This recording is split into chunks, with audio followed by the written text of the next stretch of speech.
7월 2일 화요일 아침입니다. 예레미야 26장 16절에서 24절까지 말씀 읽겠습니다. 고관들과 모든 백성이 제사장들과 선지자들에게 이르되 이 사람이 우리 하나님 여호와의 이름으로 우리에게 말하였으니 죽일 만한 이유가 없느니라. 그러자 그 지방의 장로 중 몇 사람이 일어나 백성의 온 회중에게 말하여 이르기를 유다의 왕 히스기야 시대에 모레셋 사람 미가가 유다의 모든 백성에게 예언하여 이르되 만군의 여호와께서 이와 같이 말씀하셨느니라. 시온은 바깥이 경작지가 될 것이며 예루살렘은 돌무더기가 되며 이 성전에 사는 산당의 숲과 같이 되리라 하였으나 유다의 왕 히스기야와 모든 유다가 그를 죽였느냐? 히스기야가 여호와를 두려워하여 여호와께 간구하매 여호와께서 그들에게 선언한 재앙에 대하여 뜻을 돌이키지 아니하셨느냐? 우리가 이같이 하면 우리의 생명을 스스로 심히 해롭게 하는 것이니라. 또 여호와의 이름으로 예언한 사람이 있었는데 곧 기럇 여아림 스마야의 아들 우리아라. 그가 예레미야의 모든 말과 같이 이 성과 이 땅에 경고하여 예언하며 여호야김 왕과 그의 모든 용사와 모든 고관이 그의 말을 듣고서 왕이 그를 죽이려 하매 우리아가 그 말을 듣고 두려워 애굽으로 도망하여 간지라. 여호야김 왕이 사람을 애굽으로 보내되 곧 악보의 아들 엘나단과 몇 사람을 함께 애굽으로 보냈더니 그들이 우리아를 애굽에서 연행하여 여호야김 왕에게로 그를 데려오매 왕이 칼로 그를 죽이고 그의 시체를 평민의 묘지에 던지게 하니라. 사반의 아들 아이감의 손이 예레미야를 도와주어 그를 백성의 손에 내어주지 아니하여 죽이지 못하게 하니라. 아멘. 네, 오늘 본문은 어제와 같이 예레미야 26장이 본문입니다. 자, 그런데 어제 살펴본 대로 예레미야 26장은 여호야김 통치 원년에 있었던 일입니다. 26장 1절에서 말을 하죠. 자, 그런데 앞장인 25장 1절에 보면 여호야김 통치 4년에 있었던 일이라고 해요. 그러니까 예레미야는 시간 순서가 아닌 거죠. 자, 그런데 오늘은 아, 어, 예레미야 25장 1절 말씀을 조금 면밀히 살펴보면서 26장과 엮어볼게요. 자, 25장 1절 한번 보겠습니다. 읽어보겠습니다. 25장 1절에 보니까 여호야김 통치 4년이 바벨론 느부갓네살 통치 원년이라고 되어 있습니다. 자, 이 표현은 굉장히 중요한 표현입니다. 자, 왜 지금 예레미야 저자는 여호야김 통치 4년이 바벨론 느부갓네살 통치 원년이라고 이야기하는 걸까요? 느부갓네살은 아버지 나보폴라살이 갑자기 죽자 왕이 올라서 바벨론이 고대 근동의 패권을 잡도록 했던 왕입니다. 바로 이때 바벨론이 고대 근동의 패권을 잡은 그때가 여호야김 통치 4년이래요. 이때가 BC 605년이거든요. 그러니까 하나님이 이때 여호야김이 통치한 4년째에 4년 차 때 바벨론을 남유다의 심판 도구로 세우기 시작했다라는 거예요. 그러니까 역사적으로 지금 중요한 시점입니다. 그러면 이때 여호야김은 어떻게 했어야 될까요? 하나님 앞에 자신을 올바르게 세워서 돌아봐야 했습니다.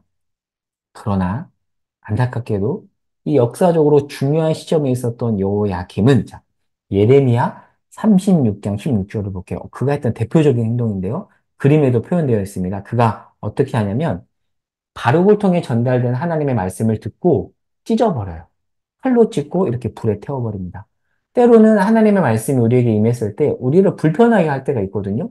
그러면 불편하지만 우리가 하나님의 말씀을 받아들이고 돌이켜야 되는데 요야김은 오히려 말씀을 불로 태워버립니다. 자, 그런데 이 여호야김 왕의 아버지였던 요시야 때 어떤 일이 있었냐면 이 여호야김의 행동과 대비가 되는데 아버지예요. 아버지 요시야는 자, 열왕기 하 22장 11절을 보겠습니다. 22장 11절을 제가 읽어볼게요. 열왕기 하 22장 11절 왕이 율법 체계의 말을 듣자 곧 그의 옷을 찢으니라. 그러니까 아버지는 말씀을 듣고 마음을 찢었어요. 옷을 찢었다는 것은 마음을 찢었다는 거거든요. 그런데 여호야김은 말씀을 듣고 말씀을 찢어버립니다.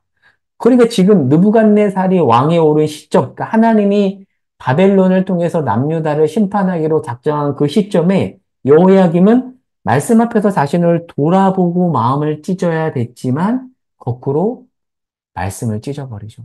요시아처럼 그리고 다른 선왕들처럼 행동하지 않습니다.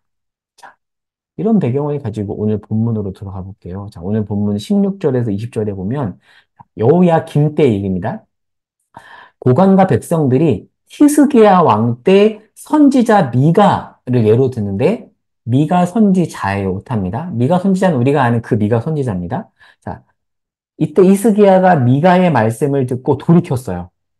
반면 지금 여호야김과 성전 지도자들은 말씀을 듣고 반응하지 않습니다. 그러니까 지금 히스기야 왕과 여호야김 왕을 대비하고 있는 거죠. 자, 그리고 여호야김 때 예레미야뿐만 아니라 우리야도 바른 말씀을 전했습니다. 자, 오늘 본문 20절에 나오죠. 바른 말씀을 전합니다. 그러나 히스기야 때 히스기야 왕이 미가 선지자의 말을 듣고 돌이킨 것과 달리 여호야김은 이 우리야를 바른 말씀을 전했다고 죽여버립니다. 자, 그렇다면 이 분위기를 타서 예레미야도 여호야김에 의해서 죽을 수 있잖아요. 자, 그런데 이때 누가 등장을 하냐면 아히감이 등장합니다. 아히감. 근데 이 아히감은 사반의 아들이에요. 자, 그런데 여러분 사반이 누군지 아세요? 사반은 열왕기하 22장 10절에서 11절에 보면 아까 우리가 11절을 봤잖아요. 자, 그런데 열왕기하 22장 10절에 보면 아까 읽었던 22장 11절을 기억해 보세요. 그리고 22장 열왕기하 22장 10절 11절을 같이 읽어볼게요. 또 서기관 사반이 왕에게 말하 이르되 제사장 hil기야가 내게 책을 주더이다 하고 사반이 왕의 앞에서 읽음에 왕이 율법책의 말을 듣자 곧 그의 옷을 찢으니라. 그러니까 이 사반은 선한 왕 요시야가 하나님의 말씀을 듣고 가슴을 찢었을 때 그 모습을 목격한 사람이에요. 근데 훗날 나중에 이 사반의 아들인 아히감이 예레미야를 돕는 거죠. 무엇을 의미할까요? 하반이 율법책의 말씀을 듣고 반응했고 그 자신의 반응을 그대로 자녀들에게 가르치고 훈련시켰던 것이죠. 선한 영역이 계속해서 흘러갔던 것입니다. 자, 그리고 말씀을 좀 더 보면 나중에 예레미야 편지를 바벨론 포로민에게 가져갔던 사람이 예레미야 29장에 보면 사반의 또 다른 아들인 엘라사입니다. 그리고 사반의 손자인 그다랴가 예레미야 40장에 등장하는데요. 이 사람도 나중에 예레미야를 돕습니다. 그러니까 사반이 계속해서 자신의 자손들을 이 어둠의 시기에 가르쳤던 것이죠.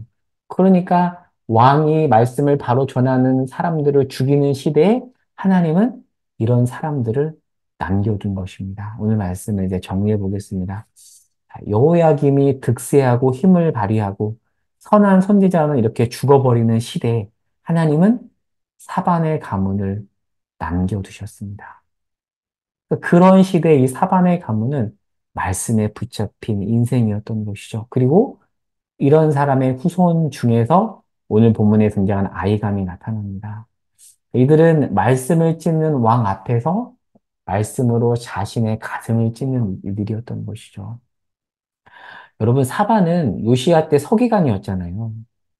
그런 자가 계속해서 그 어둠의 시기에서 부지런히 하나님의 말씀을 가르칩니다. 모두가 하나님의 말씀을 가르치는 시대가 아니라 모두가 말씀을 외면하는 시대의 구석에서 하나님의 말씀을 계속해서 묵상하고 그 묵상한 말씀으로 자신을 비추고 그리고 자손에게 가르치고 오늘날 우리가 본받아야 될 그런 모습이 아닐까요?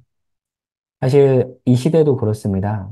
많은 경우 사람들이 말씀을 외면하고 찢는다는 표현이 너무 과격할 수 있지만 찢어버리는 그런 시대. 그런 시대이지만 여전히 이런 시대에도 말씀으로 가슴을 찢는 사람들이 있습니다. 선한 왕 요시아처럼 말이죠. 저는 바라기는 우리 모두가 말씀으로 마음을 찢는 그런 사반의 후손 요시아 같은 그런 사람을 우리가 이 시대 가운데 남아있기를 소망합니다.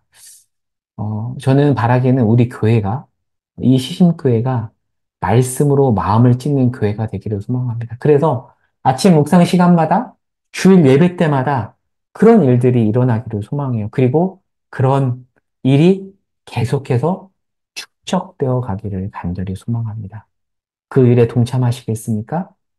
이 아침에도 말씀으로 우리의 마음을 찢으며 주 앞에 나아가는 은혜가 우리 모두에게 있기를 소망합니다. 특별히 이 아침에 교회를 위해서 우리 교회가 말씀으로 마음을 찢는 교회가 되게 해달라고 매 주일마다 이런 역사가 일어나도록 우리가 함께 마음 모아 기도하도록 하겠습니다. 그 밖에 또 기회인 기도 제목을 가지고 엎드리도록 하겠습니다. 제가 기도하고 마치겠습니다. 하나님, 말씀으로 우리 자신을 늘 비추어 보게 하시고, 주께서 지적하실 때 온전히 반응하며 돌이키는 역사가 우리 삶 가운데 있게 하여 주시옵소서. 주의 은혜를 구하며 예수님의 이름으로 기도합니다. 아멘.